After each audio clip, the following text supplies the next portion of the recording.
This is Frog Valley Tropical Fruit Farm, and I want to do a video on compost. You know, we make compost. We're a biodynamic certified farm, and we have to be a closed loop system. Basically the only stuff we bring in is, I lock my cows in the barn at night and I give them a little hay. It's probably 5% of all their food they eat because they sleep at night, and they're out in the pastures all day long. They don't go in the barn. I don't give them any hay for them to go in there for. They basically sleep on it. I like them to have a clean space. So we have to make compost. We have to show that we know how to make compost if you're a biodynamic farm. And I used to make compost the old-fashioned way, which was turning the pile and taking the temperature and turning it again and getting it up to 140 degrees or whatever it is, 130, something like that, and making sure that the entire pile was aerated and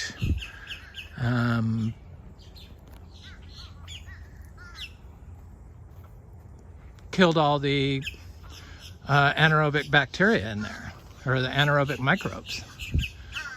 But with advances in molecular biology, they've, mapped what's actually in the soil more, and they're getting a better understanding of what exactly is in the soil microbiome. And that microbiome that grows in the soil is actually the microbiome that grows in your plants. And what they used to think were protozoas just 5 years ago, it turns out are fungi that grow inside your plants. And fungi like a undisturbed situation below ground in a non-aerated system.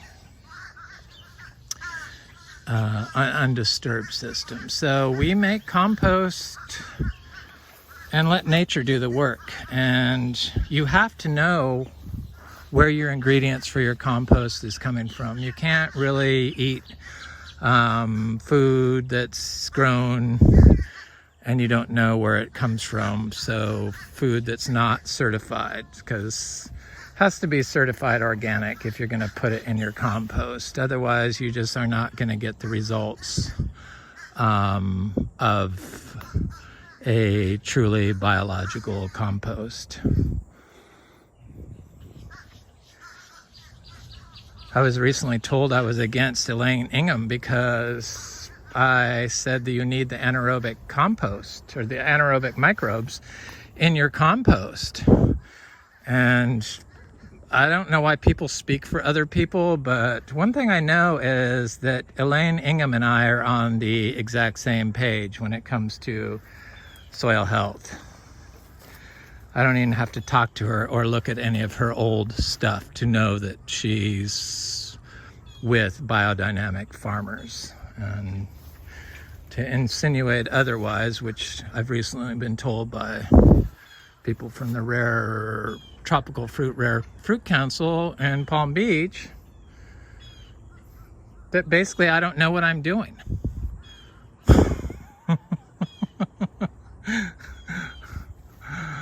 Anyway, I just wanted to do a little refresher on the best inputs for growing plants. All come from anaerobic conditions. So the grass-fed cow manure comes from the inside of this cow in anaerobic conditions. And cow manure is the single best thing to grow plants that I've discovered. I do tropical fruit cuttings and pure cow manure. So to say that that is not good is just, the anaerobic microbes are not good, it's just not true. Peat, another thing that I know people use a lot for growing and starting cuttings and growing tropical fruit trees. Peat is developed in anaerobic conditions. Another thing is earthworm castings. Earthworm castings are developed in anaerobic conditions. So for us to think that we can make a product, compost product, that tries to eradicate all the anaerobic microbes is really putting us at a disadvantage for growing plants. You need the anaerobic microbes. Anaerobic microbes are the fungi and the bacteria and the other life that grows inside your healthy plants. They come from anaerobic conditions. So in order to mimic that with compost, they've moved on to what is called static pile. They've moved past thermophillic compost and now they do static pile compost. That's why the Johnson-Su composting method was developed. They put tubes into it and stuff like that, but that's just something that somebody made up. The best compost is a pile that's left undisturbed for like a year without any help from us, no tubes put in it, and it makes a perfect compost. And that finished compost usually goes through the stomach of some insect to become finished. So the fungi that grows in there gets eaten by an insect and the turd is the finished compost. Totally anaerobic process. Our compost that we make is pretty good. It's aged a year and it grows all our tropical fruit seeds. No problem. I haven't tried it for cuttings, but I'm sure it works. We can't really buy any products, so we can't buy peat, we can't buy rooting hormone, we can't buy products.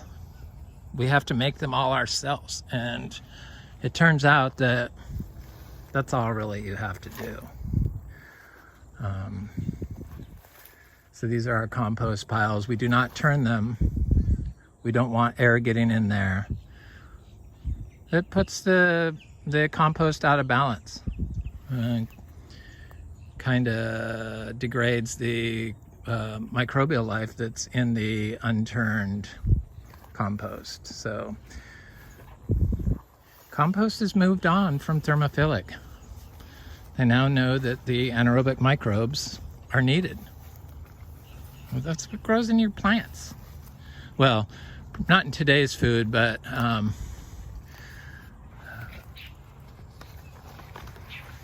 if you're growing organically, it's probably growing in your food, the anaerobic microbes.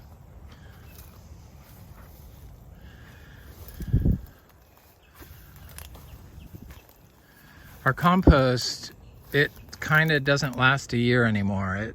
It disappears. Compost moves. So if you put down compost, it's not going to stay in one spot. You only need a little bit. I really don't think I need to apply compost anymore, but I make it so I scatter it around. I have areas that are not very good, and the static pile compost, the non-aerated, the non-heat treated compost, the aged compost, static pile compost, is the superior product you need to grow tropical fruit trees. It's a fungally dominant compost, unlike the thermophillic compost, which is a bacterial dominant compost.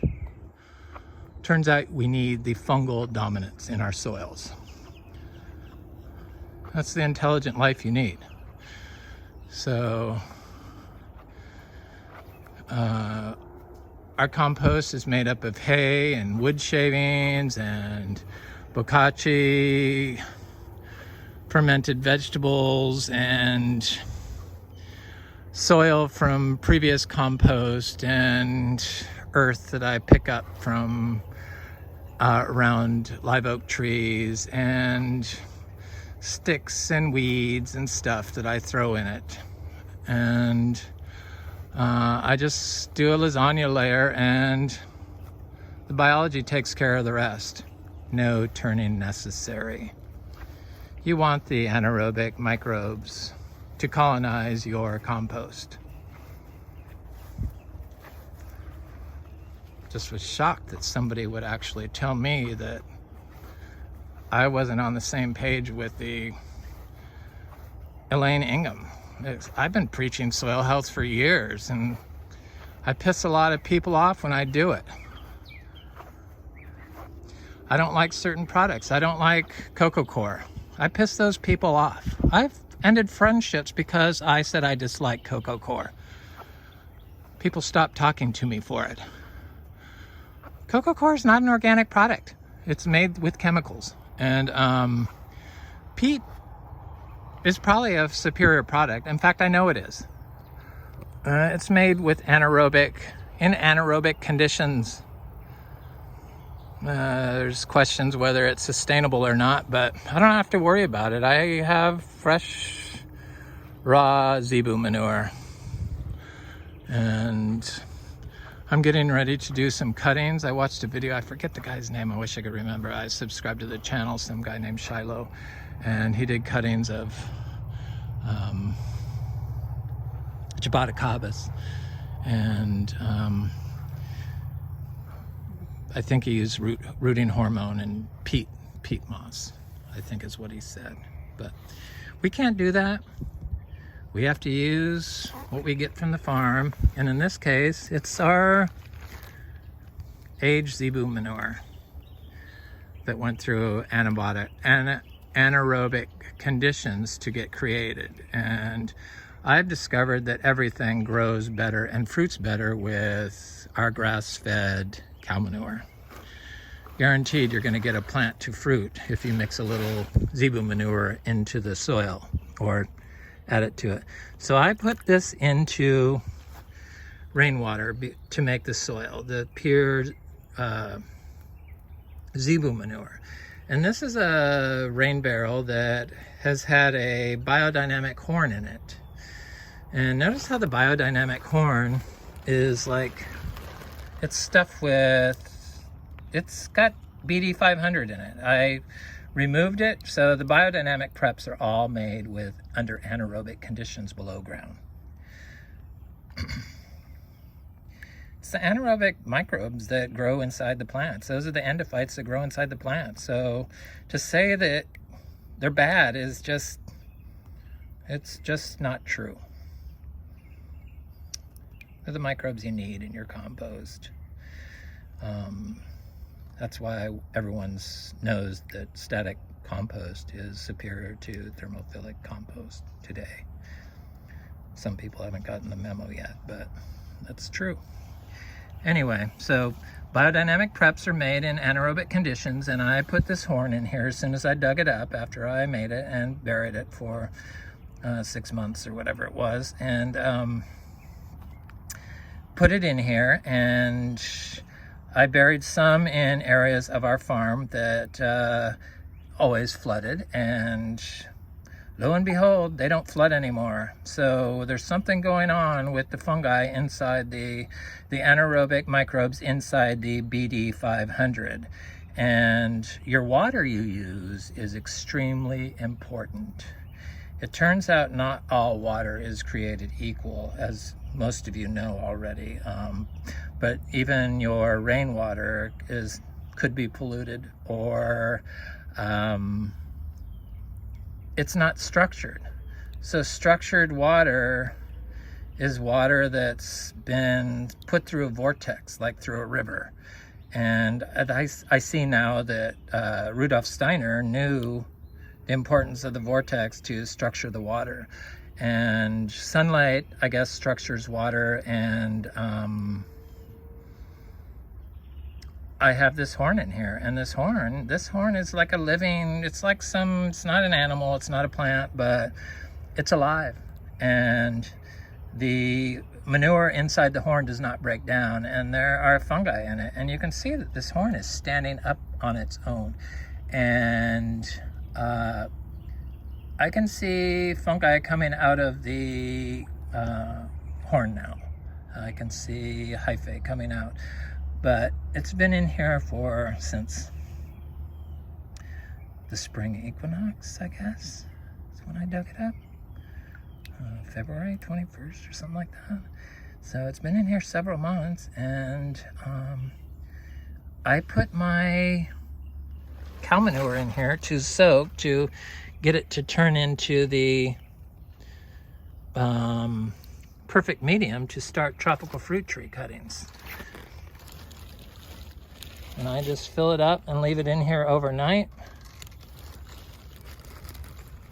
And then with the BD 500 horn in here, it seems to crumble right up. And then I do my cuttings directly into the pure cow manure. So this is a totally anaerobic product that was created. So it's the anaerobic microbes that really are in charge of the carbon cycle, the gateway to the carbon cycle,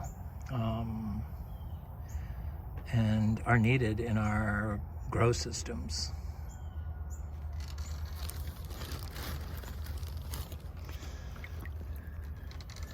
Anyway, I just wanted to talk about the importance of the anaerobic microbes in your compost, and they're not all bad.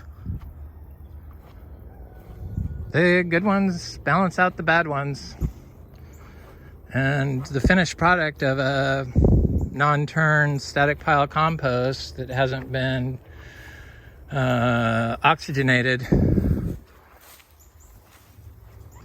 is a perfect growing medium. I've been starting my seeds in it for several years now. So, like I said, we have to make all our own products here. I love little frogs. And I love perfectly ripe fruit.